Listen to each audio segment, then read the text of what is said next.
100년을 기약하면서 달콤한 연애를 하던 때 두 연인의 꿈은 너무나 희망에 부풀어 있었습니다.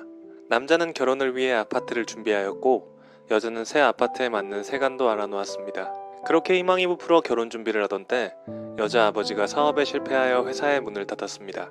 그 충격으로 여자의 아버지는 병원에 입원하게 되었습니다. 결혼을 한 달 앞둔 어느 날 남자는 여자의 손을 잡고 아픈 고백을 하는 것이었습니다. 자기가 보여주었던 새 아파트는 사실은 자기의 것이 아니라는 것이었습니다. 여자도 사실 새 아파트에 가져갈 혼수품을 살 수 없는 형편이었기에 그 말에 그렇게 실망하지 않았습니다. 그들은 어렵게 단칸방에서 신혼살림을 차렸습니다. 그런데 남자의 월급이 결혼 전에 이야기하던 것과는 너무 작았습니다. 그래도 여자는 신혼의 맛에 기쁘게 살았습니다. 여자의 아버지도 건강을 얻고 다시 사업을 시작하셨죠. 그런데 사람의 마음은 참 이상하죠. 친정집이 어려울 때는 그저 있는 것에 감사하였는데 친정집의 형편이 좋아지면서 자기의 모습이 왜 그리 초라해지는지요. 결혼 전 아파트를 보여주고 그래도 경제적으로 그렇게 사랑스럽던 신랑이 그렇게 미워집니다. 결국 여자는 그 속상한 마음, 억울한 마음을 친정 어머니께 말씀드렸습니다. 아픔을 이야기하는 여자의 볼에서 아픈 눈물이 흘러내리고 이야기를 듣는 여자의 어머니의 눈에서도 눈물이 흘러내렸습니다. 사실은 김서방이 아무 말 하지 말라고 했는데 이제는 털어놓아야겠구나. 여자의 어머니가 해준 말은 이런 내용이었습니다. 남자는 혼수용품을 해올 형편이 못 되는 여자의 마음이 상할까봐 아파트를 팔아 여자의 아버지의 빚을 갚는 데 보탰습니다. 그리고 남자의 매달 월급에 적지 않은 돈도 여자의 아버지의 병원비로 썼던 것이었습니다. 이야기를 듣는 딸의 눈에서 눈물이 얼굴을 적십니다. 그 눈물은 조금 전 어머니가 흘렸던 감동의 눈물이었습니다. 우리 아내는 나와 결혼할 때부터 벙어리의 귀머거리다. 물론 나도 약간 수화마비지만 벙어리 아내가 여간 답답한 것이 아니다. 말도 못하고 듣지도 못하는 아내는 수화를 하는데 나도 수화를 뒤늦게 배우려니 처음엔 보통 어려운 것이 아니었다. 문제는 첫째 아이를 키우면서였다. 다행히 아이는 정상적인 아이였다. 그러나 아이가 자라면서 일찍 사춘기가 왔는지 엄마에게 소리를 지르고 화를 낸다. 엄마! 쫓아오지 마! 내가 알아서 할게. 안 들려? 저리 가라고. 아이는 아내를 밀치며 학교로 간다. 나는 아이를 붙잡아 따귀를 때렸다. 처음으로 아이를 때린 것 같다. 이 녀석이 어디서 엄마한테 버르장머리 없는 행동이야. 아이는 엉엉 울기만 하고 아이 엄마는 아이를 부둥켜 안고 나를 말린다.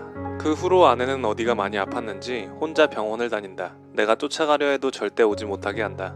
그리고 세월이 흘러도 아내는 어디가 아팠었는지 이야기하지 않는다. 어느 날 아이가 또 엄마에게 이야기하는 것을 들었다. 엄마 솔직히 난 엄마 창피해. 아이들이 엄마 벙어리 귀머거리라고 놀린단 말이야. 친구 있을 때 나 모른 척하라고. 에휴, 답답해. 속위에 경일 끼지. 아이는 엄마가 안 들린다고 엄마 앞에서 자기가 하고 싶은 이야기를 마구 하는 것 같았다. 나는 듣다가 화가 나서 너 이 자식 이리 와! 아이는 자신의 이야기를 내가 들었는지 알고 화들짝 놀란다. 아내는 또 내가 아이를 혼낼까봐 말리기만 한다. 나는 화를 내며 이놈의 기집애야! 너만 창피해? 나도 벙어리 마누라랑 사는 거 창피해. 어디서 엄마가 귀가 안 들린다고 함부로 그따위 말을 해? 아내는 그냥 우리를 말리기만 한다. 그때 벨소리가 울린다. 아내가 일단 싸움을 말리다가 달려가 문을 열어준다. 택배기사가 왔다. 나는 아이를 혼을 내다가 갑자기 멈췄다. 아이는 갑자기 얼굴이 빨개지며 엄마 얼굴을 쳐다본다. 벨소리에 뛰쳐나간 아내. 아내는 아이를 보면서 웃으며 고개만 끄덕끄덕거려 주었다. 아이는 엄마에게 달려가 통곡하며 미안해 울기만 한다. 그녀는 이미 병원을 다니면서 소리를 듣고 있었다.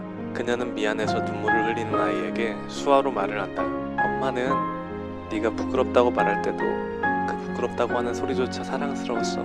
미안하지만 난 당신 사랑하지 않아. 왜 결혼했는지 모르겠어. 그가 말했다. 아내가 두 손으로 얼굴을 가리고 말없이 울었다. 그는 미안했지만 등을 돌리고 집을 나왔다. 아내와 더 이상 살아갈 자신이 없었기 때문이다. 아내에게 이혼 서류를 꺼냈다. 집, 자동차, 부동산, 현금. 그 중에서 당신이 30% 가져. 아내는 말없이 눈물만 흘렸다.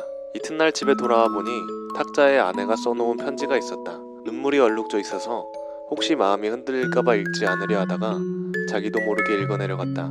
난 아무것도 원하지 않아. 다만 한 달쯤 시간을 갖고 싶어. 한 달만이라도 아무 일 없는 거. 그리고 이혼 조건으로 한 가지 부탁만 할게. 당신이 결혼 첫날 아침 출근 때 나를 안아서 거실에서 현관까지 갔던 것처럼 한 달간만 그렇게 해줘. 이 여자가 미쳤나 이런 생각이 들었지만 한 달이면 끝날 일이니까 라고 생각하며 그렇게 해주기로 했다. 첫날 거실에서 아내를 들어올려 안았을 때 몹시 어색했다. 몇 년간 우린 신체 접촉이 없었으니까. 10보를 걸어 현관까지 갔을 때 뒤에서 아이가 박수를 쳤다.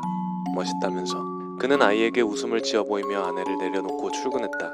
둘째 날은 첫날보다 나아졌다. 아내는 그의 가슴에 적극적으로 기댔고 블라우스에서는 향기가 났다. 피부의 잔주름을 보면서 그동안 모르는 사이에 이렇게 됐구나 라는 생각이 들었다. 나와 결혼해 이렇게 되었구나 생각하니 조금 미안했다. 셋째 날, 넷째 날 아내를 들어올렸을 때 오래전에 친밀함이 돌아오는 듯한 느낌이 들었다. 내게 자신의 10년을 바친 이 여자. 다음날 또 다음날 아내를 안아나르는 것이 익숙해졌다. 어느 날 아침 아내가 옷을 고르고 있었다. 옷들이 모두 커져버렸다며 투덜댔다. 그러고 보니 아내를 들면 들수록 가벼워지는 느낌이 있었다.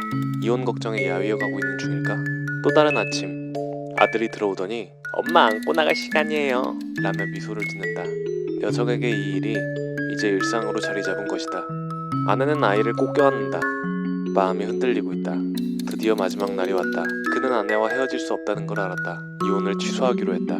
회사에서 나온 뒤 꽃집에 들려 부케를 샀다. 부케엔 나는 이제부터 죽을 때까지 당신을 아침마다 들어올릴게 라고 써달라고 했다. 그리고 집으로 달려갔다. 여보, 미안해. 우리 헤어지지 말자. 나 당신을 여전히 사랑해. 현관에 들어서자마자 그는 소리쳤다. 아무런 응답이 없었다. 안방으로 들어서자 아내는 잠든 듯 가만히 누워있었다. 그녀는 죽어있었다. 아내가 남긴 편지에서 위한 말기였다는 사실을 알았다. 아내는 자신의 시한부 삶을 받아들였고 아들에게 다정한 부모의 마지막 모습으로 기억하게 하고 싶었던 것일까? 부케를 떨어뜨리며 그는 주저앉은 채 아내를 안고 한없이 운다. 어머니와 단둘이 사는 청년이 있었다. 그런데 어느 날 청년은 외출해서 돌아오다가 뜻하지 않게 교통사고를 당했다. 소식을 듣고 몹시 놀란 어머니가 가슴 졸이며 병원에 달려갔지만 불행히도 청년은 이미 두 눈을 실명하고 말았다. 멀쩡하던 두 눈을 순식간에 잃어버린 청년은 깊은 절망에 빠져 자신에게 닥친 상황을 받아들이려 하지 않았다. 그는 어느 누구와도 말 한마디 하지 않고 마음의 문을 철저하게 닫은 채 우울하게 지냈다. 바로 곁에서 그 모습을 말없이 지켜보는 어머니의 가슴은 말할 수 없이 아팠다. 그렇게 지내던 어느 날 청년에게 기쁜 소식이 전해졌다. 이름을 밝히지 않은 누군가가 그에게 한쪽 눈을 기증하겠다는 것이다. 하지만 깊은 절망감에 빠져있던 그는 그 사실조차 기쁘게 받아들이지 못했다. 결국 어머니의 간곡한 부탁으로 한쪽 눈 이식 수술을 마친 청년은 한동안 붕대로 눈을 가리고 있어야 했다. 그때도 청년은 자신을 간호하는 어머니에게 앞으로 어떻게 애꾸눈으로 살아가냐며 투정을 부렸다. 하지만 어머니는 청년의 말을 묵묵히 듣고만 있었다. 꽤 시간이 지나 드디어 청년은 붕대를 풀게 되었다. 그런데 붕대를 모두 풀고 앞을 본 순간 청년의 눈에는 굵은 눈물방울이 떨어지고 말았다. 그의 앞에는 한쪽 눈만을 가진 어머니가 애틋한 표정으로 아들을 바라보고 있었던 것이다. 두 눈을 다 주고 싶었지만 그러면 너한테 나의 장님 몸뚱이가 짐이 될 것 같아서. 어머니는 끝내 말을 다 잊지 못했다. 남극에서 운석 탐사를 하던 대원들에게 25년 만에 강력한 폭풍이 몰아쳤습니다. 8마리의 썰매견과 함께 빙판과 눈밭을 탐사하던 사람 중 한 사람이 절벽에서 굴러떨어지는 바람에 뼈가 부러지는 중상을 입게 됩니다. 탈출하는 헬리콥터는 사람도 겨우 빠져나가는 긴박한 상황에서 썰매견들은 당연히 방치되었습니다. 대원들은 최대한 많은 먹이를 남겨두고 떠나야 했죠. 어디 멀리 가지 말고 기다리고 있어. 꼭 다시 돌아와서 너희를 데려갈게. 철수하던 대원들은 개들을 포기한 것은 아니었습니다. 사람들을 먼저 탈출시킨 후 돌아와서 개들을 데려갈 예정이었지만 더욱 나빠진 기상은 이를 허락하지 않았습니다. 극한의 땅에서 생사고락을 같이 했던 개들을 구하기 위해 대원들은 백방으로 노력했습니다. 하지만 개들을 구출하기 위한 비용을 지불해줄 사람은 한 명도 없었습니다. 대원들은 사비를 털어서라도 개들을 구하기 위해 남극으로 가려고 했지만 폭풍을 뚫고 날아갈 방법은 어디에도 없었습니다. 시간이 지나자 대원들은 생각했습니다. 엄청난 추위와 굶주림에 개들 죽었을 거야. 거기에 가는 것 자체가 무의미할 것 같은데. 하지만 그중 한 사람은 썰매견을 포기하지 않았습니다. 결국 그는 혼자의 힘으로 비용을 마련하고 어렵게 지구 반바퀴를 돌고 돌아서 175일 만에 남극으로 갑니다. 너무도 많은 시간이 흘렀습니다. 그런데 썰매견들은 그곳에 있었습니다. 개들은 주변의 다른 짐승들을 사냥해 먹으며 여전히 다른 곳으로 떠나지 않고 지키고 있었던 겁니다. 그리고 멀리서 눈밭을 가리며 달려오는 개들을 끌어안고 남자는 기쁨의 눈물을 흘렸습니다. 2006년 상영된 영화 에이트 빌로우의 내용입니다. 그런데 이 영화는 1959년 남극기지에서 실제로 겪은 실화를 바탕으로 만들어진 감동적인 이야기입니다. 썰매견들은 자연의 거친 도전 앞에 유일한 생존의 힘은 강한 믿음이었습니다.